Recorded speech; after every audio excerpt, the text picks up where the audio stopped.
আপনি কি জানেন ভ্রমণ আমাদের শারীরিক ও মানসিক স্বাস্থ্যের ওপর কি প্রভাব ফেলে? ভ্রমণ শুধু মনকে সতেজই করে না, এটি আমাদের শারীরিক ও মানসিক স্বাস্থ্যের ওপরও গভীর প্রভাব ফেলে।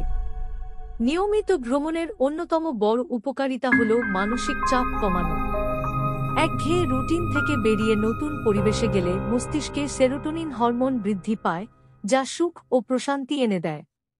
এর ফলে উদ্বেগ, হতাশা ও মানসিক চাপ অনেকাংশে কমে যায়। শারীরিক স্বাস্থ্যের ক্ষেত্রেও ভ্রমণ উপকারী। নতুন জায়গায় ঘুরে বেড়ানো মানেই হাঁটা, পাহাড়ে ওঠা, সাঁতার কাটা বা সমুদ্রের ধারে সময় কাটানো। এসব কার্যকলাপ শরীরকে সচল রাখে, ক্যালোরি পোড়ায় এবং হৃদযন্ত্রের সুস্থতায় সহায়তা করে। নিয়মিত ভ্রমণকারীরা সাধারণত উচ্চ রক্তচাপ ও হৃদরোগের ঝুঁকি কম অনুভব করেন। এছাড়া ভ্রমণ ইমিউন সিস্টেমকে শক্তিশালী করে। ভিন্ন ভিন্ন আবহাওয়া ও পরিবেশে থাকা শরীরকে নতুন জীবাণুর সংস্পর্শে আনে, যা রোগ প্রতিরোধ ক্ষমতা বাড়াতে সহায়ক। মানসিক দিক থেকে ভ্রমণ সৃজনশীলতাও বাড়ায়। নতুন সংস্কৃতি, খাবার ও মানুষের সঙ্গে পরিচিতি আমাদের দৃষ্টিভঙ্গি প্রসারিত করে, যা মস্তিষ্কের জ্ঞানীয় কার্যক্ষমতা উন্নত করে।